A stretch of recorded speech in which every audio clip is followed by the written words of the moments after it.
नमस्कार दोस्तों, स्वागत है आपका नर्चरी फ्यूचर में। आज के इस वीडियो लेक्चर में हम लोग देखेंगे previous year questions SSC CGL के हिस्ट्री के 2012 के केवल प्रश्न।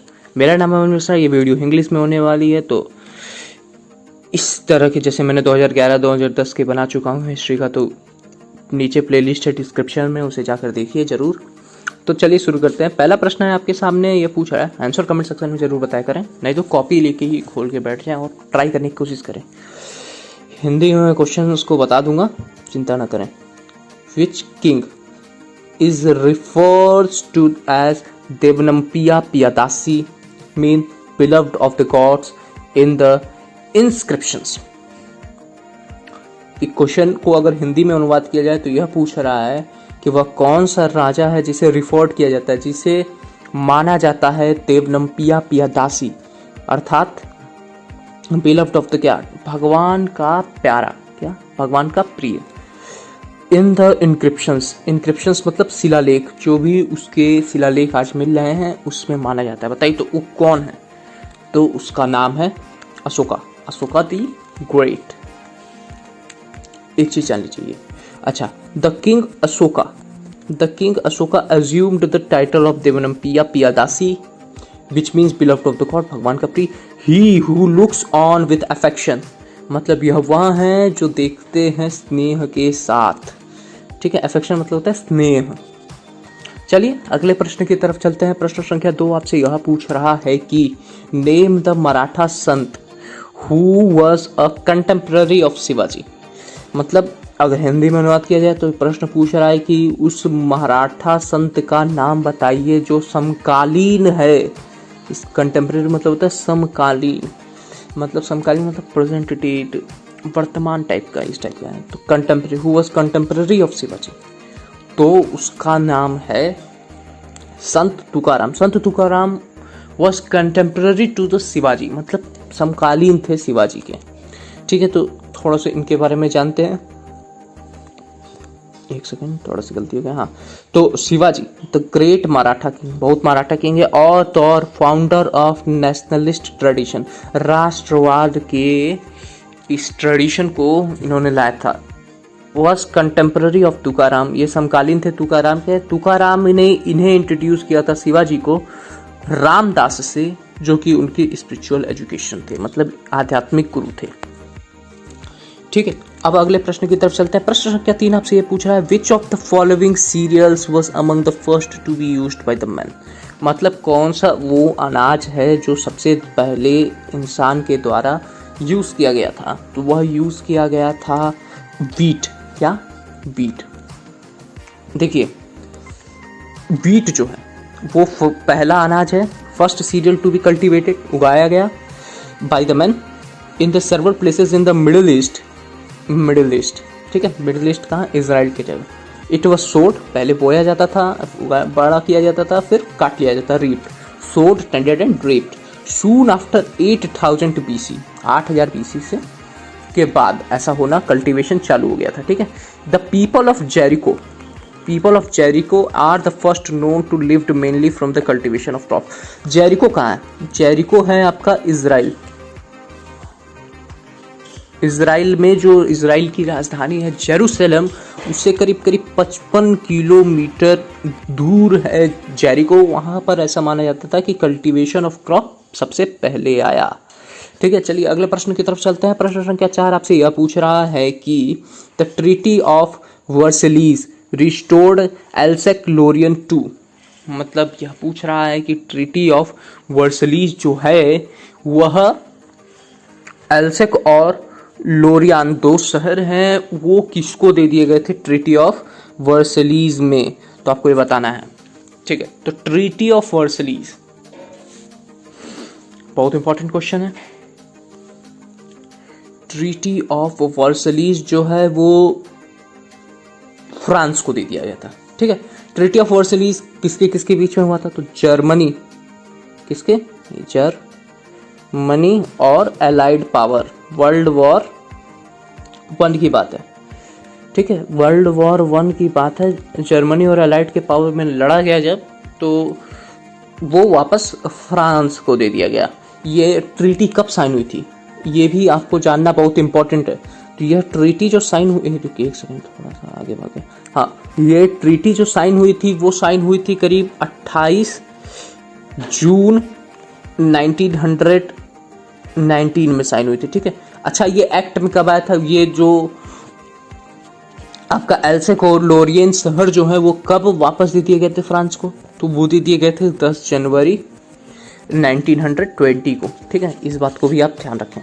अब ये देखते हैं, after approximately 200 year of French rule, France के 200 साल तक शासन करने के बाद एल्सेक और Germany speaking part of Lorraine were ceded to the Germany को दे दिया गया था फ्रांस के 200 शासनकाल के बाद। क्यों दिया गया था, क्योंकि 1871 में, कब, 10 मई को 1871 में एक क्या हुआ था, फ्रैंको पर्शियन PR, एक सेकंड इरेजर लाना पड़ेगा, इरेज करो, हाँ, पर्शियन वॉर हुआ था।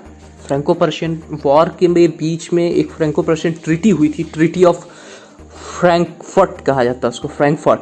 उसमें इसको आपको जर्मनी को दे दिया गया था वापस। जब वर्ल्ड वॉर में एलाइड पावर और जर्मनी के बीच में जब ट्रीटी हुई तो वापस ये फ्रांस को दे दिया गया और 1871 में जर्मनी को दिया गया था फ्रांस से लेके, ठीक है। अब हम लोग अगले प्रश्न की तरफ चलते हैं। प्रश्न संख्या 5 आपसे यह पूछ रहा है कि the Ashoka edicts were deciphered first by, अगर इसको हम लोग हिंदी बोला जाए तो अशोका के अभिलेख, अशोकन एडिक्ट्स को पहले निम्नानुसार प्रभाषित किसने किया था, आपको ये बताना है। डिस्फर्ड मतलब होता है कि, डेसिफोर्ड मतलब होता है कि मतलब निकालना, परिभाषित करना। एडिक्ट्स मतलब अध्यादेश हो सकता है, फरमान हो सकता है, या फिर अभिलेख हो सकता है, मतलब जो शिलाएं मिलती हैं जो कि अशोका के बारे में आज बताती हैं, तो वो सबसे पहले उस चीज़ को किसने एक्सप्लेन किया था, परिभाषित किया था, वो थे जेम्स प्रिंसेप, ठीक है, जेम्स प्रिंसेप। अभी जेम्स प्रिंसेप हैं, ठीक है। तो जेम्स प्रिंसेप, देखिए, James Prinsep was English scholar भी हैं, एंटीक्वेरी भी है। एंटीक्वेरी मतलब क्या, एंटीक्वेरी मतलब person who studies the past, मतलब इतिहासकार, और या फिर हु कलेक्ट्स और buy and sell old and valuable object, जो पुराने और नए चीज़ों को मतलब खरीदता है, पुराने इंपॉर्टेंट चीज़ों को वो खरीदता रहता है, वैसे लोगों को एंटीक्वेरी कहते हैं, जो एंटिक को संभाल के रखता है, एंटिक मटेरियल होता है ना, हाँ, ठीक है। तो फ्रॉम 1832 से 1838 तक he was essay master. Essay master क्या होता है, एसे मास्टर वो जैसे कि हु ऑफिसर जो होते हैं, ऑफिसर जो ये टेस्ट करते हैं कि गोल्ड और सिल्वर कॉइन और बुलियन किस क्वालिटी के हैं, मतलब उसकी क्वालिटी पे टेस्ट करते हैं, उसको एसे मास्टर। तो ये इंडियन गवर्नमेंट मिंट कोलकाता में ये एसे मास्टर थे, ठीक है। तो आप जान सकते हैं कि he is the most noted as a philologist of a fully deciphering and translating the rock edicts of the Ashoka from the Brahman script. Brahman script of Ashoka जो थी, ब्राह्मण स्क्रिप्ट में जो अशोका की जो शिलान्यास मिल रहे थे, जो अभिलेख मिल रहे थे, उस अभिलेखों को ये बताने वाले मतलब सबसे जाने माने व्यक्तियों में से एक हैं जेम्स प्रिंसेप, ठीक है। चलिए अगले प्रश्न की तरफ चलते हैं। अगला प्रश्न आपसे यह पूछ रहा है कि who favoured the Arctic home theory of the Aryans. बहुत बढ़िया, Arctic home theory of the Aryans को फेवर करने वाले का क्या नाम है, तो उसका नाम है बाल गंगाधर तिलक। क्या है, बाल गंगाधर तिलक। बाल गंगाधर तिलक के बारे में थोड़ा सा जाना जाए तो इनके बारे में बहुत कम लोग, मतलब अच्छे से अगर नहीं पढ़ा है कोई तो नहीं जानेगा। ऐसे बोलूँगा मैं इनके बारे में कि he was a mathematician turned into astrologer, historian, journalist, philosopher, political leader and biggest the freedom fighter of India. मतलब यह एक गणितकार भी हैं, फिर एस्ट्रोलॉजर हैं जो अंतरिक्ष में देखते हैं, हिस्ट्री के इतिहासकार भी हैं, पत्रकार भी हैं, फिलोसोफर भी हैं, नेता भी हैं, अपने स्वतंत्रता संग्राम के सेनानी भी हैं। तो इनका सबसे इम्पोर्टेंट जो नारा है बाल गंगाधर तिलक का वो क्या है, Swaraj is my birthright and I shall have it. Swaraj हमारा जन्मसिद्ध अधिकार है और हम इसे लेके रहेंगे। ये इनका सबसे पॉपुलर वो है, क्या होता है, नारा है। और इनकी पॉपुलर किताब कौन सी है, तो चलिए उस पे आते हैं हम लोग अब। Arctic home in the Vedas, और एक और दो चार हैं, जैसे कि उसमें गीता रहस्य भी इन्होंने लिखा है। तो Arctic home in the Vedas एक किताब है, इसके बारे में हम लोग थोड़ा चलेंगे, आगे चलते हैं थोड़ा से। Arctic home in the Vedas, ये किताब करीब करीब 1903 में इन्होंने लिखी थी। और इसका ये जो Arctic home in the Vedas है, ये टाइटल पेज उनके मर जाने के बाद 1925 में इसको ये टाइटल पेज मिला था, आर्टिक होम थ्योरी, इस किताब का अच्छे से। तो इनकी मौत 1920 में हो गई थी करीब। तो 1903 में इन्होंने किताब लिखा जो कि ये बता रहा था कि ओरिजिन ऑफ आर्यन पीपल कौन है। आर्यन मतलब आर्यावर्त, आप सुने होंगे। आर्यावर्त मतलब कि इंडो इरानियन पीपल को भी कहा जा सकता है, या आर्यव्रत में जो भारत में रहने वाले लोग को आर्यन कहा जाता था। ठीक है, तो 1903 में ये किताब लिखी और ये बताया कि जो आइडिया था कि नॉर्थ पोल से हमारे आर्यन लोगों का उत्पत्ति हुई है, ओरिजिन हुआ है।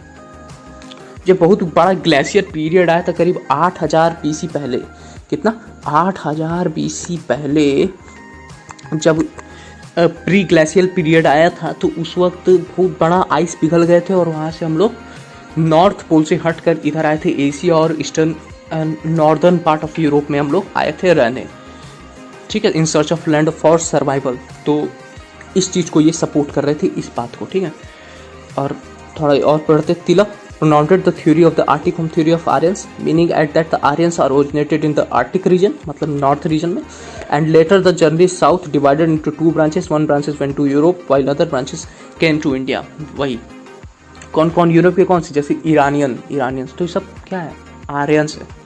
इंडिया और ईरान के लोग आर्यंस कहे जाते हैं। तो इस चीज़ को बाल गंगाधर तिलक ने कहा था कि ये सही थ्योरी है। चलिए अगले प्रश्न की तरफ चलते हैं। प्रश्न संख्या 7 आपसे यह पूछ रहा है कि who was the teacher of Gautam Buddha. Gautam Buddha के टीचर कौन थे? बहुत आसान प्रश्न है। वो थे ALARA कलामा।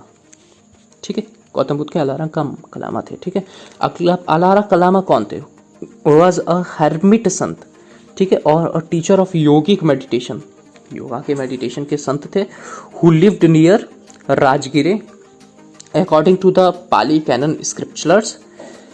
He was the one of the teacher of the Gautam Buddha. ये गौतम बुद्ध के टीचर थे जो कि राजगिरी में रहते थे और योगों की शिक्षा देते थे। ठीक है, प्रश्न संख्या 8 की तरफ चलते हैं। प्रश्न संख्या 8 ये पूछा था कि the prose collection of the Vedic poems are. जो प्रोज का कलेक्शन होता है, मतलब कह सकते हैं एक टाइप का पैरा का कलेक्शन होता है वैदिक मंत्रास का, वैदिक पोएम्स का, उसको क्या कहते हैं? तो उसको कहा जाता है संहितास। संहितास क्या कहा जाता है? संहितास। तो संहितास है क्या? ठीक है, as samhitas is a collection of mantras, collection of mantra है। ठीक है, so sometimes samhitas are refers to as a mantra. कभी कभी संहितास को मंत्र भी कह दिया जाता है। मोस्ट ऑफ दीज मंत्रास और राइम्स, मंत्रों को आप राइम भी कह सकते हैं, पोएम टाइप का ही होते हैं, are concerned with nature and deities, मतलब हमारे प्राकृतिक से जुड़े हुए मंत्र रहते हैं। ठीक है, चलिए अगला प्रश्न 9 पूछ रहा है आपसे कि the non violence as taught and practised by Mahatma Gandhi is rooted in the Indian doctrine of. Mahatma Gandhi के द्वारा जो नॉन वायलेंस मतलब कि अहिंसावादी की जो नीति थी, इसको जो प्रैक्टिस किया गया था, वो भारतीय जड़ में कब घुसा, किस तरह घुसा, मतलब उसको भारतीय डॉक्ट्राइन में क्या कहेंगे? उसको कहेंगे अहिंसा। क्या? अहिंसा। ठीक है, अगला प्रश्न आपसे यह पूछ रहा है कि who was the founder of Aligarh movement. Aligarh movement का फाउंडर कौन था? तो वह थे सर सैयद अहमद खान। ठीक है, अगले प्रश्न की तरफ चलेंगे। प्रश्न संख्या 11 आपसे यह पूछ रहा है prince of pilgrims. Prince of pilgrims was name attribution to. Prince of pilgrim किसको नाम का एक ऑनर होता है ना, सम्मान, प्रिंस ऑफ पिलग्रिम्स किसको दिया जाता है? तो वह दिया जाता है ह्यूएन त्संग। ह्यूएन त्संग। ठीक है, अगले प्रश्न की तरफ चलेंगे। प्रश्न के 12 पूछ रहा है where did Buddha deliver the first sermon. कहाँ पर बुद्धा अपना पहला सेरेमन आत्मबोध किए थे? तो वो बोध गया में किए थे। क्या बोध गया में किए थे? नहीं बोध गया में उनको सबसे पहले इनलाइटमेंट आई थी। और ये सारनाथ में इनको फर्स्ट सेरेमोन प्राप्त हुआ था। चलिए अगले प्रश्न की तरफ चलते हैं। प्रश्न संख्या 13 आपसे ये पूछ रहा है, name the Mughal prince who translated Bhagavad Gita into Persian. वो कौन सा मुगल राजा था जो कि भगवत गीता को पर्शियन में कन्वर्ट किया था, उसका नाम क्या है? तो उसका नाम है दारा सुखो। अगले प्रश्न की तरफ चलते हैं। प्रश्न संख्या 14 पूछा है, the surgery that was practice in the Indian ancient India is known from the work of which of the following scholar. जो प्रैक्टिस की जाती थी सर्जरी की पुराने प्राचीन भारत में, वो किसके काम के लिए जाना जाता है, कौन से स्कॉलर के काम के नाम से जाना जाता है? तो वह जाना जाता है सुश्रुता के नाम से जाना जाता है। ठीक है, अगले प्रश्न की तरफ चलते हैं। प्रश्न क्या 15 आपसे ये पूछ रहा है, who among the following was the first viceroy of India. पहला वायसरॉय ऑफ इंडिया कौन था? तो वह थे लॉर्ड कैनिंग थे। Lord Mountbatten was the first governor general of India. ठीक है, first governor general of free India बोलेंगे, और last governor general of India थे। ठीक है, और first Indian to be the governor general of India कौन थे? चक्रवर्ती राजगोपालचारी, राजगोपालचारी थे। ठीक है, वो last governor general of India भी थे, फ्री इंडिया। ठीक है, लॉर्ड कैनिंग जो थे ना, गवर्नर जनरल ऑफ इंडिया थे करीब 1856 से 1862 में, और ये फर्स्ट वायसरॉय भी थे from 1 November 1858। Lord Mountbatten was the first governor general of independent India and Shri Rajagopalachari was the first Indian to be the governor general of free India. तो lord Mountbatten, ये सब पता चल गया। अब प्रश्न संख्या 16 आपसे यह पूछ रहा है कि Prithviraj Chauhan was defeated in the second battle of Tarain by. Prithviraj Chauhan second battle of Tarai में, तृतीय युद्ध ऑफ तराइन जो था, उसमें किसके द्वारा हारे थे? तो वो तो जनहित में जारी, मतलब सबको पता है कि ये बात कि वो मोहम्मद गौरी से हारे थे सेकंड बैटल में। फर्स्ट बैटल में वो जीते थे, ये बात याद रखिएगा। 1991 में फर्स्ट बैटल ऑफ तराइन हुआ था, जो कि पृथ्वीराज चौहान मोहम्मद गौरी को हराए थे। फिर 1992 एक साल बाद सेकंड बैटल ऑफ तराइन हुआ, जिसमें मोहम्मद गौरी ने पृथ्वीराज चौहान को हराया था। चलिए अगले प्रश्न की तरफ चलते हैं। प्रश्न संख्या 17 आपसे यह पूछ रहा है कि the original name of Nana Phadnavis was. Nana Phadnavis का असली नाम क्या है? ठीक है, तो वह असली नाम है बालाजी जनार्दन भानु। बालाजी जनार्दन भानु। प्रश्न संख्या 18 आपसे यह पूछ रहा है, who among the following first propounded the idea of basic education. वो कौन सा निम्न में से आदमी है जो बेसिक एजुकेशन का सबसे पहले आइडिया लाया था? तो वो लाने वाले कोई नहीं, हमारे बापू थे, महात्मा गांधी थे। ठीक है, महात्मा गांधी जो थे was the first to the circulum of reconstruction in the India made in 1937 with the Gandhiji pronounced the India of basic idea। मतलब बेसिक एजुकेशन की जो मूलभूत शिक्षा का जो अधिकार है, इसका आइडिया जो लाया था महात्मा गांधी नहीं लाया था, इसीलिए हम इनको बापू कहते हैं। ठीक है, प्रश्न संख्या 19, arrange the following in chronological order. हमने बताया था क्रोनोलॉजिकल ऑर्डर मतलब काल क्रम के अनुसार इसे आप सजाइए। गांधी मार्च, साइमन कमीशन, पूना पैक्ट और गांधी इरविन पैक्ट, कौन पहले आया था, कौन बाद में आया था? तो आप सबको पता होगा कि सबसे पहले आया साइमन कमीशन, उसके बाद आया गांधी दांडी मार्च, उसके बाद आया गांधी इरविन पैक्ट, उसके बाद आया पूना पैक्ट। ठीक है, कब कब आया ये देखिए। तो आंसर क्या हुआ? हाँ, आंसर होगा इसका बी। ठीक है, अगले प्रश्न मतलब उसके बारे में देखते हैं कब आया ये। तो साइमन कमीशन 1927 में आया, उसके बाद आया दांडी मार्च 1930 में, फिर गांधी इरविन पैक्ट 1931 में, और फिर पूना पैक्ट 1932 में आ गया। ठीक है, अगले प्रश्न अंतिम प्रश्न की तरफ चलते हैं। ये पूछ रहा है the city of Prayag was named Allahabad the city of Allahabad मतलब अल्लाह का शहर, अल्लाह का शहर। तो प्रयागराज था, इसको प्रयाग से इलाहाबाद करने कौन किया था? तो वो करने वाले का नाम था अकबर। वापस अभी अपने यूपी के जो सीएम है योगी आदित्यनाथ वापस इसे इलाहाबाद से वापस प्रयागराज कर दिए हैं। ठीक है, तो प्रयाग से इलाहाबाद करने वाले का नाम क्या था? Emperor Ashoka named Prayag as Allahabad the city of god मतलब city of Allah, named Allahabad in 1575 AD। ये बहुत ही हिस्टोरिकल सिटी है, इसको अकबर नहीं बचाया था। The city Allahabad is situated in the Confluence of the 3 reverse, Ganga, Yamuna और सरस्वती। इंडिविजुअल मतलब सरस्वती दिखती नहीं है, इन तीनों के संगम को, बेसिकली इनको संगम कहते हैं, डेट इज संगम को होता है। Every 12th year when the waters are felt with specially purifying, Allahabad hold much greater festival called Kumbh. हर 12 साल में एक कुंभ का मेला लगता है। Build by emperor Akbar in 1583 AD, ठीक है, ये अकबर द्वारा ही बनाया गया था। तो Allahabad fort stand to be the bank of the river Yamuna. ये जो इलाहाबाद का किला है वो यमुना के तट पे ही है, ठीक है, और ये संगम होता है। ये सब इलाहाबाद के बारे में आपको जानना था। तो यहाँ तक देखने के लिए धन्यवाद। Thanks for watching. Please like, comment, share and subscribe. Comment ये कीजिए वीडियो कैसा लगा, लाइक जरूर कीजिए, शेयर कीजिए अपने दोस्तों को। इस तरह की सीरीज हम लोग लाते रहेंगे, इसके लिए आप सब्सक्राइब जरूर करें। तब तक के लिए धन्यवाद। मिलते हैं हम लोग अगले वीडियो।